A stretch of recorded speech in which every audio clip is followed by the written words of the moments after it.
Amigos, o que foi esse jogo? Me falam. Não, porque tem de ser sempre na base do sofrimento. A Dandan nem foi ontem que pensei, é só mais um jogo, já passamos, estamos com vantagem dentro de casa. Eu vou no próximo. Mas eu me esqueci que eu torço para o Coringão, se não for sofrido, não é Corinthians. Olha, essa frase é a mais coerente que eu conheço, porque de verdade não pensei que fôssemos sofrer tanto. O Bragantino estava com a metade do time no departamento médico. E eles ainda perderam o seu principal jogador minutos antes da partida no aquecimento. O Elinho deixou o campo e ali eu já pensei, ainda bem que eu não fui. Vai ser fácil, vai ser fácil. Pois bem, eles conseguiram virar o jogo e ainda levar para os pênaltis. E ainda saíram na frente nas disputas penais. Iniciamos os penais com o nosso maravilhoso camisa 10. O Garro chuta para dentro. E logo em seguida veio o Sacha cobrar. O Hugo até que vai na bola, mas a bola acaba entrando. Depois chegou a vez do Ramalho, André Ramalho chuta para fora. Ali eu comecei a respirar por aparelhos. Depois em seguida veio Luan Cândido mas graças a Deus o Bidu também. Borbas e Pedro Henrique do Corinthians também chutaram dentro do gol. Mas Gustavinho se deu mal. O Hugão fez uma excelente defesa, mantendo o Corinthians na disputa. E a cobrança mais importante ficou nos pés do Wesley. Se o Wesley perde aquele gol, olha, já era. Mas graças ao bom Deus, o Wesley coloca para dentro, mantendo o Corinthians na disputa. Logo em seguida, o Hugo Souza faz mais uma extraordinária defesa. Ali eu comecei a agradecer aos anjos por ter nos dado esse presentão chamado Hugo Souza. Gente, que fenômeno é esse, me fala? O Hugo, ele joga com o coração. É lindo ver o amor que ele adquiriu pelo Corinthians e isso reflete em campo. E aí logo em seguida veio quem cobrar? Rian. Chegou a vez do Rian e ali, olha, os cardíacos saíram da sala porque ele chuta pra fora. Oh, meu Deus, foi desesperador, foi. Mas ainda faltavam mais duas cobranças, do Guilherme do Bragantino e do Gustavo Henrique do Timão. E para zero surpresas de pessoas, o Hugo pega mais um. O Hugo pega o chute do Guilherme e aí a fiel já foi ao delírio, esperando somente o Gustavo balançar a rede. Foi o que ele fez. Gustavão balança a rede e deixa o Corinthians nas quartas de final da Sula. E como que é engraçado o futebol, né, gente? No primeiro tempo eu tava assim rasgando elogios aos argentinos. Que técnico maravilhoso esse Ramon Dias. O seu filho também. Eu amo esses argentinos. Aí chegou no segundo tempo, comecei a detonar. Que trocas são essas? Como que me tiram o Fagner, que tá jogando super bem? O Coronado. Pois é. Eles erraram, sim, porque eu acho que assim, só dá pra mexer no time se o jogador estiver jogando mal ou se ele lesionar. Se ele estiver apto em campo, jogando bem, com a mesma qualidade do primeiro tempo, não tem por que trocar, né? Os lançamentos do Fagner, eu preciso ressaltar sempre isso aqui, são unânimes. Ele dá uns lançamentos para a área que eu acho fenomenal. E o Coronado também. Eu não tiraria eles. E também tem o Giovani. O Giovani é outro que também não mexeria. Mas tudo bem. Mas muitos vão dizer, mas não temos banco. Temos sim, o time está melhorando. Tudo bem que ontem o Ramon foi a campo com 4 desfalques. Romero, Yuri, Ranielli e Alex Santana. O Alex Santana de todos esses, para mim, é o que faz mais falta, né? Porque o Ranielli, ele deu uma caída no rendimento, né? Romero também. E o Yuri nós já sabemos bem, né? Então, creio eu que no próximo jogo o Yuri já volte aí após a sua cirurgia. Ele faz falta, em alguns momentos sim, porque é aquilo que eu sempre falo para vocês, de 10 bolas, uma entra, então, né, já tá valendo, né, Yuri? Estamos sentindo a sua falta. E aí o gol, né, o nosso primeiro gol, sai dos pés do Fagner, né? Foi um cruzamento aí que ele passou para a esquerda pro Coronado, que achou os pezinhos do Garro e o nosso camisa 10 balançou a rede. Um gol muito merecido, como eu amo ver o Garro balançar a rede, porque ele tá sempre muito bem em todas as partidas, é um dos nossos principais jogadores, com toda certeza. E aí nessa escalação do Ramon, ele veio novamente com 3 zagueiros, aí muitas pessoas começam a falar, como é que pode, né, 3 zagueiros ainda deixar empatar, ainda deixar virar, mas se vocês forem ver, eles não ficam apenas na zaga. O Ramalho, por exemplo, ele estava mais como atacante do que zagueiro. Ele desperdiçou aí uns 2 gols. O Ramalho, para mim, também é uma das principais peças fundamentais desse time. Ele ontem foi muito preciso. Infelizmente, não acertou o gol, né? Nem nos pênaltis, né, Ramalho?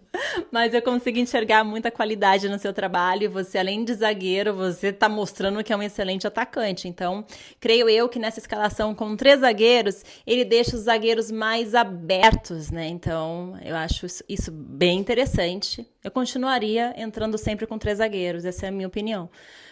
Porém, esses zagueiros, né, eles não são muito bons em bola parada, não tem altura suficiente, aliás, o Gustavo Henrique tem, mas não conseguem pular na bola. Estamos tomando muitos gols nessas bolas aéreas, né? Os jogadores até pulam, mas não conseguem pegar. Eu acho que é mais treino do que altura, porque o Gustavo Henrique é alto. Dava para ele ter pulado nesse segundo gol aí do Bragantino, por exemplo. Então, eu acho que tem que ter mais treino, eles têm que ficar pulando, né? Eu já dei a dica aqui de ficar chutando pro gol para melhorarem os passes pro gol, para melhorarem a mira ao gol. E estão melhorando, agora falta treinar pulo, né? Coloquem ali uma cama elástica no Parque São Jorge e comecem a pular, porque o Ramon Dias, ele sente isso, né? Ele já tá querendo contratar jogadores acima de 1,80 m, mas eu acho que não tem nada a ver a altura. Essa é a minha opinião. E eu vi também uma melhora no Bidu, né? O Bidu melhorou muito, então creio eu que agora ele seja o preferido do Ramon Dias. Vimos jogadas ensaiadas.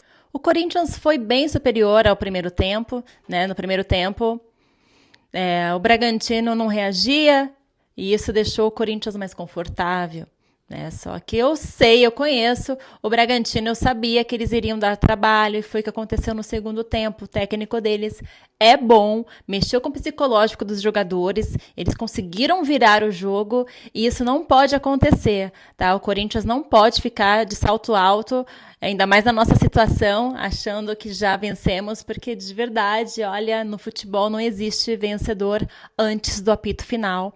Que o Corinthians aprenda, porque agora vamos enfrentar o Juventude na Copa do Brasil. É outro campeonato que eu almejo. Ontem eu fiquei desesperada, porque de verdade, gente, tenho certeza que vamos levar a Copa do Brasil e a Sul. É algo que eu tenho comigo desde o começo do ano. E nós temos, sim, como conseguir isso. E o brasileiro está aí, né, precisando pontuar, e nós sabemos que já estamos jogando contra a arbitragem que eu já vou falar, estamos jogando contra os jornalistas, porque a imprensa no Brasil tem muita força, estamos jogando contra os nossos adversários, né, isso é óbvio que todo mundo está querendo pontuar, então todos os jogos daqui para frente serão jogos muito difíceis, né? Agora o próximo já é contra o Fortaleza, que é o líder do campeonato, depois vem o Flamengo e o Botafogo, somente esses. E ainda temos que lembrar que os times que estão no Z4 têm dois jogos a menos que nós, então é complicado. E eu quero falar da arbitragem, lembrando que a arbitragem de ontem tinha tudo para eu chegar aqui e aplaudir, mas teve esse lance aqui, ó, que ninguém comentou. Virou o UFC o quê? Agora o futebol virou o UFC, é isso? Acham normal dar um soco na cara do Charles? Ontem tivemos esse lance aqui, que nem o VAR chegou a ser chamado, né? Um lance que passou despercebido. Poucas pessoas comentaram desse soco na cara que o Charles levou, né? Então isso não pode acontecer. Eu tinha tudo para chegar aqui e falar bem do juiz, que tá sendo menos mal, né? Agora o juiz, quando ele faz o trabalho dele, a gente tem que agradecer. Olha que absurdo, né? Então, esse lance aqui foi um lance de expulsão. e ninguém fez nada. Então, é algo que eu tenho que lembrá-los, que nós estamos sempre jogando contra a arbitragem. Ontem foram poucos erros, graças ao bom Deus, porque senão estaríamos perdidos. Agora, no Brasileiro, temos que nos alertar, sim, com todos os árbitros, porque é lucrativo, né, para a CBF, é lucrativo para a imprensa, é lucrativo para todos que falam de Corinthians, na segunda divisão. Então, parem para pensar o porquê que estamos jogando contra tudo e contra todos. Porque é interessantíssimo para todos que lucram com futebol ver o Corinthians na Série B. Imaginem, parem para pensar como que todos irão lucrar. Até mesmo, né, os jogadores, até mesmo os times menores terão mais visibilidade, o foco irá todo para a Série B. Os jornalistas terão mais trabalho para cobrir a Série B. Né? A CBF vai lucrar com a Série B. Então, temos que ficar atentos a isso. Aí sai aí o presidente do Vitória falando que estão trabalhando a favor do Corinthians. Pelo amor de Deus, é muito contrário isso. É inaceitável ouvir um absurdo desse. Né? E agora é isso, meus amores. Foco no Brasileiro, foco na Sula, foco na Copa do Brasil, porque nós temos time para isso. Então, eu sigo aqui confiante que tudo vai dar certo no final. No Brasileiro, ali nos 52 minutos do segundo tempo, vamos ter uma surpresa, vamos passar. E ano que vem será muito próspero. A bonança irá prevalecer em 2025. E vamos lembrar, né, desse ano sofrido, o ano de 2024, que o Timão quase caiu. E ainda levou 2 títulos para casa, a Copa do Brasil e a Sula. Podem me cobrar. Né? O título que ainda não temos, que fará parte, né, da nossa sala de troféus, e aquele título maravilhoso que nos levará, né, para 2025 na Libertadores da América e quem sabe o Mundial, porque, olha, de verdade, time nós temos, tá? Podem me cobrar e até domingo. Fortaleza e Corinthians, vai dar tudo certo. Beijo para vocês.